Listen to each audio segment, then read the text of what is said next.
این روز برای ساکنان و کارمندان ساحه تندرستی دهات خمدان جماعت قزلقلعه ناحیه خراسان روزی فراموش نشونده است، زیرا محض در دایره توجه و غمخوری‌های پیوسته پرزیدنت جمهوری تاجیکستان محترم امامعلی رحمان به ساحه تندرستی در دهات مذکور مرکز سلامتی تازه بنیاد مورد استفاده قرار گرفت. بینای مرکز سلامتی از یک آشیانه عبارت بوده، ساختمانش ماه اوگوست سال 2020 آغاز گردیده بود. انشاءات مذکور با دستگیری راهبریت عالی دولت و حکومت مملکت از حساب فایده خواجگی دهقانی بختیار به افتخار جشن 30 سالگی استقلال دولتی ساخته شده است. با تشبث و ابتکار جناب عالی پیشوای ملت پرزیدنت مملکت محترم امامعلی رحمان آنقدر آبادکاری و سازندگی ها شدند که تاریخ انسانیت گواه است و در یاد ندارد گواه می شود. در دوام این 30 سال من گمان میکنم که با مدت 300 سال بر این تاجیکستان آباد شده است. از آن جمله در دایره سفر کاری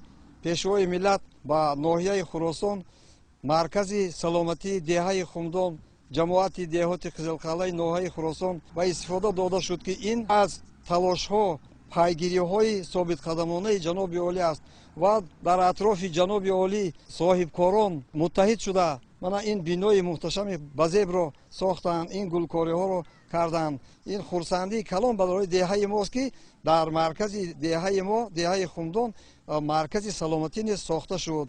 این یکی از دستاوردهای نوین استقلالیت خاصه در دهه خمدان ما است. مساحت بینای اساسی و حجره‌های آن 168 متر مربع و میدان عمومی انشاءات 1201 زمین را در بر میگیرد. انشاءات ساحه تندرستی از 7 حجره با میز و کرسی و دیگر اشیاء ضروری مجهز، از جمله 2 حجره بستری کنونی با 4 کت، 1 حجره تولدی با 1 کت، 1 حجره داروگذرانی با 1 کت و حجره ها برای دکتران، قبولگاه، اینچنین داروخانه عبارت بوده با دستگاه و تجهیزات طبی مجهز می باشد. مرکز سلامتی به 6500 نفر اهالی 6 دهات خدمت می رساند.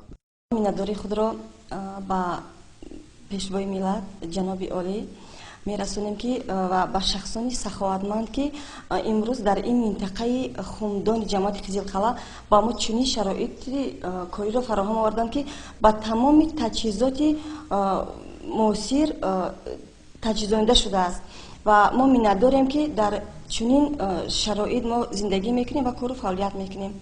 این به مردم بسیار یاردم خود را میرساند و ما طبیبان باید از این چنین شرایط استفاده برده به مردم خدمت خود را رسانیم.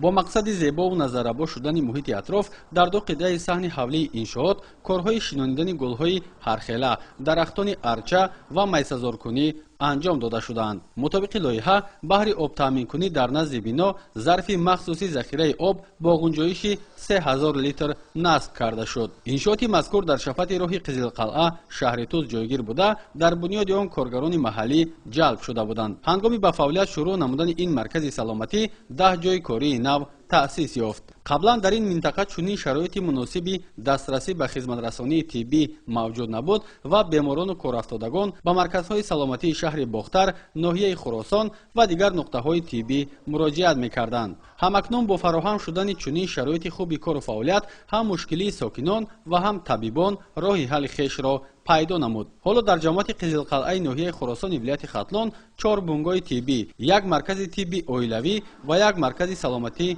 فعالیت می‌نماید که توسط آنها کارمندان ساحه تندرستی به 33 نفر اهالی خدمت می‌رسانند.